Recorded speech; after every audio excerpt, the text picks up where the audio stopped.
Hi everyone, welcome to coffee बी। बात करेंगे करण जौहर और धर्मा प्रोडक्शन के बारे में। रिसेंटली ये न्यूज़ तेज़ी से वायरल हो रही है कि करण जौहर जो है 51% शेयर जो है धर्मा के वो बेच रहा है। तो क्या ये बात सच है? और धर्मा प्रोडक्शन की शुरुआत कब हुई, कैसे करण जौहर ने जो है धर्मा प्रोडक्शन को ज़मीन से आसमान तक पहुँचाया था, ये सारी बातें हम इस पॉडकास्ट में करेंगे। यश जौहर जो कि करण के पिताजी है, वो मुंबई में आते हैं और वो फिल्मों में पब्लिसिस्ट का काम करते हैं।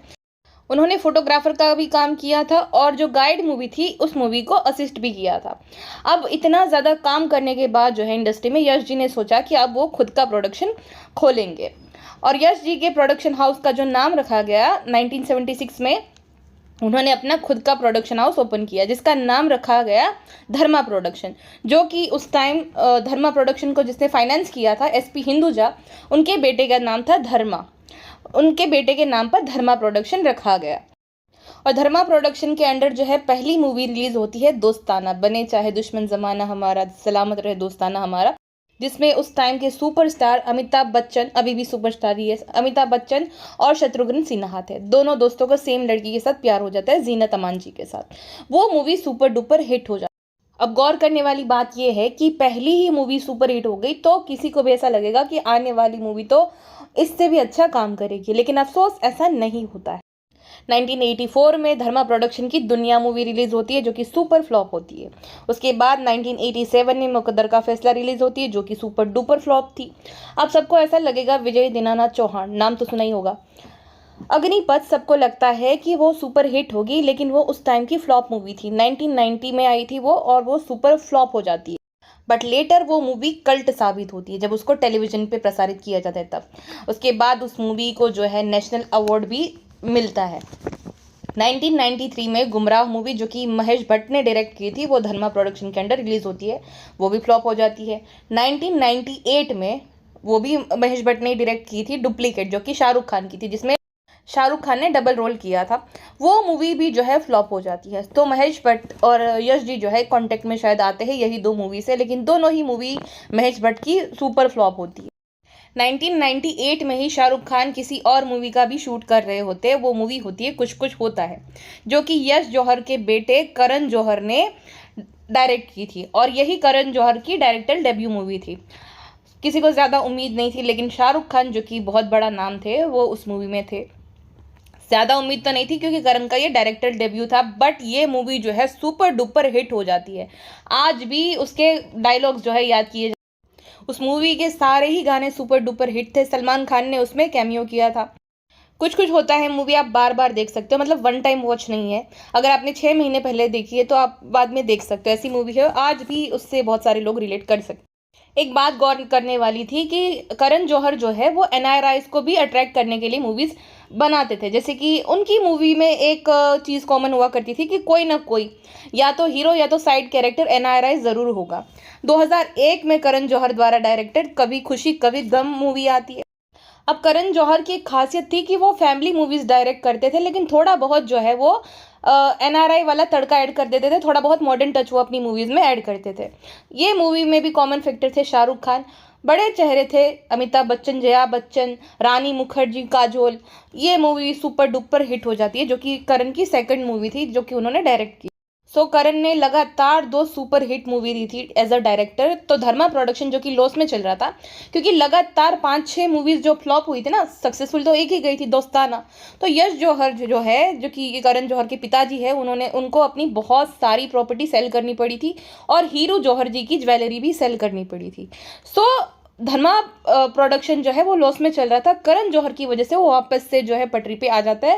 इनफैक्ट ज़्यादा ही सक्सेसफुल हो जाता है धर्मा प्रोडक्शन, क्योंकि ये 2 मूवी जो थी वो ब्लॉकबस्टर थी और लगातार फ्लॉप्स की वजह से जो है सबको लगता था कि अब धर्मा प्रोडक्शन जो है ख़त्म हो गया। लेकिन करण ने सबको गलत साबित कर दिया। जब उन्होंने डायरेक्टर की कमान संभाली थी तभी भी किसी को ट्रस्ट नहीं था कि करण जो है ये एक अच्छी मूवी डायरेक्ट कर पाएगा या मूवी ज़्यादा वर्क कर पाएगी, लेकिन उसका ऑपोजिट हुआ। दोनों ही मूवी सुपर डुपर हिट हुई। उसके बाद जो है निखिल अडवाणी द्वारा डायरेक्टर मूवी आती है काल, जो कि धर्मा प्रोडक्शन की थी। स्टोरी तो अच्छी थी लेकिन ऑडियंस को ज़्यादा पसंद आई नहीं। अब धर्मा के जो लकी चार्म है उसी से रिलेटेड वापस एक मूवी करण जौहर डायरेक्ट करते हैं जो कि थी कभी अलविदा ना कहना। वैसे इस मूवी में चीटिंग को ग्लोरीफाई किया गया था, तो इंडियन ऑडियंस को खास पसंद नहीं आई थी, लेकिन एनआरआईज को बड़ी पसंद आई थी।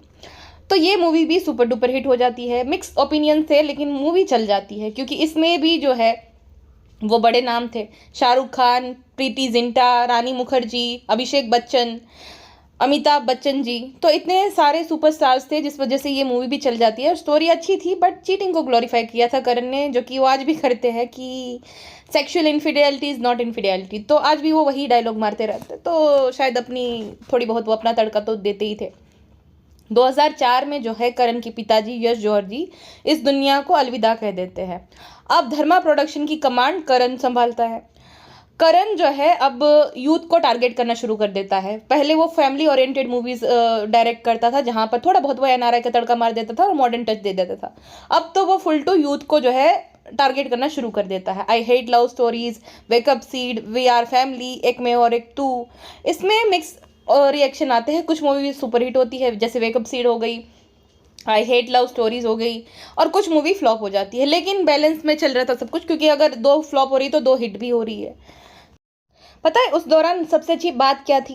करण नए डायरेक्टर्स को भी चांस दे रहा था, नए एक्टर्स को, और सब लोगों को, मतलब न्यू कमर्स को वो चांस देता था अपनी मूवीज़ में। अब ये सिलसिला चला 2010 तक। 2010 में करण की सबसे बढ़िया मूवी आती है, जिसमें वापस से करण जो है डायरेक्टर डेब्यू करता है, माय नेम इज़ खान, जिसपे बहुत ज़्यादा हंगामा मच गया था, क्योंकि खान वगैरह नाम था, एंड एक डायलॉग था शाहरुख खान का, जिसकी वजह से बहुत ज़्यादा हंगामा हुआ था।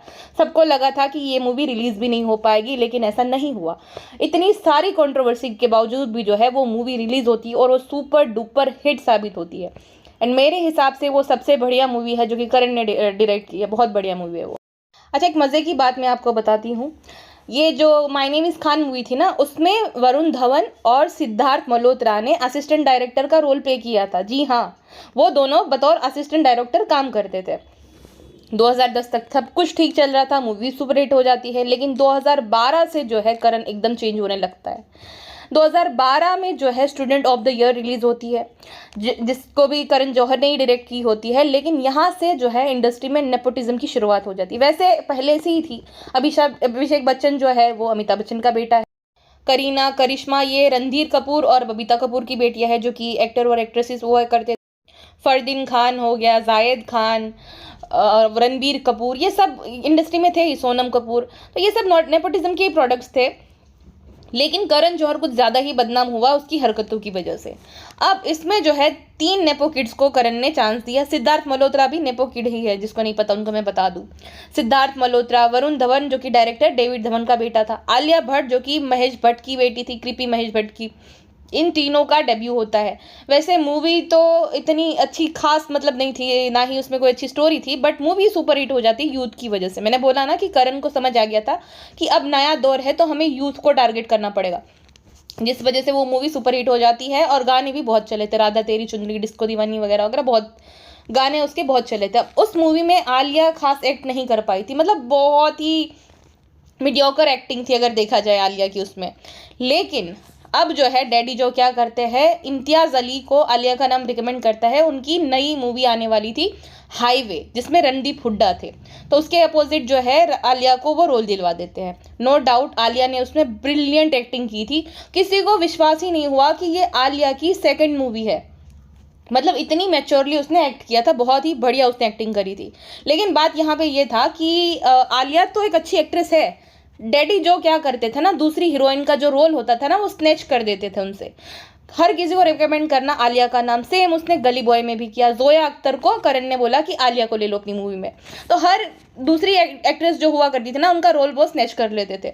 और जब उनको बोला जाता था कि आप जो है नेपोटिज्म को इतना प्रमोट क्यों करते हो, आप नेपो बेबीज को ही अपनी मूवीज में क्यों कास्ट करते हैं, तो वो कहता था कि मेरा पैसा मेरी मर्जी, आपको क्या, आप मत देखो। इस तरीके का जो है घमंड में वो रिप्लाई दिया करता था कि मेरा पैसा मेरी मर्जी, मैं जो भी करूँ। And I agree with that कि आलिया भट्ट जो है एक अच्छी एक्ट्रेस ज़रूर है, डिसेंट एक्ट्रेस है, बट वो बेस्ट एक्ट्रेस नहीं है। जितना करण ने उसको बढ़ा चढ़ा कर, जितना उसको अवार्ड मिलते हैं पान मसाला वगैरह वगैरह, थैंक्स टू करण, तो वो बेस्ट एक्ट्रेस तो बिल्कुल नहीं है। अच्छी एक्ट्रेस ज़रूर है, डिसेंट एक्ट्रेस है, एक बढ़िया नेपोटिज्म प्रोडक्ट है, बट वो एक बेस्ट एक्ट्रेस बिल्कुल भी नहीं है, जो कि करण कहते हैं। करण डैडी करण के अकॉर्डिंग वो एक बेस्ट एक्ट्रेस है। सोचो उसको गली बॉय के लिए बेस्ट एक्ट्रेस का अवार्ड मिलता है, जबकि उसका क्या ही था, दोपतूंगी तेरे को मैं, अगर मेरे बॉयफ्रेंड्स के साथ गुल्लू गुल्लू करेगी तो मैं दोपतूंगी ही ना। अब इस मूवी के लिए, इस किरदार के लिए उसको मिला बेस्ट एक्ट्रेस का अवार्ड, थैंक्स टू टेडी जौहर। अब धर्मा प्रोडक्शन क्योंकि फाइनेंशियली बहुत ज़्यादा ग्रो कर गया था, तो करण जौहर के अंदर थोड़ा घमंड आ जाता है। अब वो आउटसाइडर को बिल्कुल भी मौका नहीं देता, देता भी है गिने चुने। अगर उनकी मूवी नहीं चल पाती तो या तो करण को किसी ने बुरा भला बोल दिया तो करण उसको इंडस्ट्री में शैडो बैन करवा देता था। ज़्यादातर नेपो बेबीज को ही वो लॉन्च करता था, चाहे स्टूडेंट ऑफ द ईयर 2 से अनन्या पांडे हो, चाहे जानवी कपूर हो धड़क से। ऐसी नेपो बेबीज को वो हमेशा जो है अपनी मूवीज में कास्ट करता था। 2020 में जब नेपोटिज्म का मुद्दा उछला तब सबसे ज़्यादा हेट मिली थी करण जौहर को कि वो आउटसाइडर को चांस ही नहीं देता। तब से लेकर आज तक जो है करण की मूवीज़ को बॉयकॉट करना ही ऑडियंस ने शुरू कर दिया। प्लस दूसरा रीज़न ये था कि कोविड के टाइम से ना ऑडियंस को आदत पड़ गई ओटीटी की। तो जो मूवी ओटीटी पे रिलीज होने ही वाली है, ऑडियंस चाहती है कि क्यों वो जाए थिएटर में इतनी महंगी टिकट देकर, उतने में तो जो है ओटीटी का सब्सक्रिप्शन मिल जाएगा 1 महीने का। तो ऑडियंस अभी थोड़ी आलसी हो गई, जब तक कोई अच्छी मूवी नहीं होगी, स्टोरी स्ट्रॉन्ग नहीं होगी, तब तक नहीं जाएगी ऑडियंस थिएटर तक। तो अब ऑडियंस को थिएटर तक पहुँचाना एक बहुत बड़ा जो है इन लोगों का स्ट्रगल बन गया है, बहुत बड़ी जद्दोजहद हो गई है। जहाँ पे अच्छी मूवी होगी तो ही वो चलेगी, ऐसी वैसी मूवी अब जो है चलती नहीं है थिएटर्स में। और करण जौहर तो वैसे भी नेपोटिस्ट के साथ ही काम करते, चाहे टैलेंट हो चाहे ना हो, ढंग से मैं अपनी नोज़ को जो है छू सकती हूँ। या तो जानवी कपूर हो, प्लास्टिक बेबी काइली जेनर, उसके साथ जानवी कपूर। सोचो जानवी कपूर की कौन सी लास्ट मूवी आपको याद होगी जो कि देखने लायक थी या तो हिट होगी, फिर भी चल रही है ना। आउटसाइडर होगी जैसे मृणाल ठाकुर, राधिका मदान, जो कि बढ़िया एक्ट्रेस है, उनको चांस नहीं मिलता इतना जितना ये जानवी, अनन्या, आलिया को मिलता है। तो करण जौहर जो कि एक वक्त पे बहुत ज़्यादा घमंड किया करता था, ऑडियंस ने उनकी घमंड को जो है चकनाचूर कर दिया, जिस वजह से नौबत ये आन पड़ी है कि करण जौहर को, न्यूज़ ऐसी मैं सुन रही हूँ कि करण जौहर को 49% शेयर जो है धर्मा के बेचने पड़ रहे हैं। अब वो तो आने वाला वक्त ही बताएगा कि ये सच बात है या सिर्फ ऐसी अफवाह उड़ रही है। जितना मुझे समझ आ रहा है कि लास्ट मूवी करण की ऐसी कोई मैसिव हिट नहीं रही। आपको जो दिखाया जाता है कि वो बहुत सुपर हिट हो गई है, हो गया, कुछ नहीं होता। आजकल ये सब, ये जो है ना पीआर टीम के द्वारा ये नंबर्स वगैरह मैनिपुलेट कर देता है, इन्हीं को पता होता है कि कौन सी मूवी ने कितना कमाया। अब एक और बात मैं आपको इंटरेस्टिंग बताती हूँ जो कि आपको शायद नहीं पता होगी। शाहरुख खान से करण जौहर बहुत ज़्यादा क्लोज थे, मतलब क्योंकि उनका लकी चार्म है ना शाहरुख खान ने उनके साथ काम करना बंद कर दिया। अब तो धर्मा को या तो शाहरुख खान या तो सलमान खान ही जो है वो ऊपर तक पहुंचा सकते हैं, वरना तो धर्मा का काम तमाम कर दिया है नेपोटिज ने। तो शाहरुख खान जो है ना डॉन के दरमियान प्रियंका चोपड़ा के क्लोज आ जाते एकदम, और ऐसी अफवाह थी कि दोनों का अफेयर भी शुरू हो जाता है। गौरी खान ने करण जौहर को कांटेक्ट किया कि भाई ऐसा ऐसा हो रहा है, और करण जौहर जो है वो शाहरुख से भी ज़्यादा गौरी के क्लोज थे, मतलब अच्छे दोस्त थे वो। तो करण जौहर ने प्रियंका चोपड़ा को फिर जो है पूरी इंडस्ट्री में बॉयकॉट करवा दिया, जिसकी वजह से प्रियंका चोपड़ा को जाना पड़ा यूएसए। अगर जिसको नहीं पता मैं उनको बता दूँ, अपने उसके बाद आपने अगर देखा होगा तो ज़्यादा उसको मूवीज़ मिली नहीं। शाहरुख खान के साथ उसका जो है फिर ब्रेकअप भी हो जाता है और वो यूएसए भी चली जाती है वहाँ पे सीरीज़ वगैरह करने के लिए। 2-3 मूवीज़ के बाद उसकी रिलीज़ हुई जो कि फ्लॉप ही गई थी। द स्काई इज पिंक जो है लास्ट उनकी मूवी थी बॉलीवुड में, वो भी खास इतनी चल नहीं पाई थी। तो करण जौहर इस बात के लिए भी बड़े मशहूर है कि वो बॉयकॉट करा देते किसी को भी। जैसे अब ऑडियंस को पता चली, इंटरनेट इतना पॉपुलर हो गया इंडिया में, तब से ऑडियंस जो है स्पेशली इंडियन ऑडियंस वो करण जौहर से नफरत करने लगी, उनकी मूवी को बॉयकॉट करने लगी। और करण की मूवी में भी सच बताऊँ तो इतना कोई खास दम होता नहीं है देखने लायक। ओटीटी है, ढेरों ऑप्शन है, लोग अपना एंटरटेनमेंट किसी न किसी फॉर्म में ढूंढ लेते हैं। वो थिएटर तक उनको ले जाना बड़ा मुश्किल हो गया। अगर सच में करण धर्मा का कमबैक करवाना चाहता है तो या तो उसको आउटसाइडर को, जो कि टैलेंटेड आउटसाइडर होते हैं, उनको चांस देना पड़ेगा, या तो एसआरके के साथ मूवी करनी पड़ेगी, तभी धर्मा का जो है वो कमबैक हो सकता है, वरना नेपोटिस तो टाटा बाय बाय ही करवा देंगी।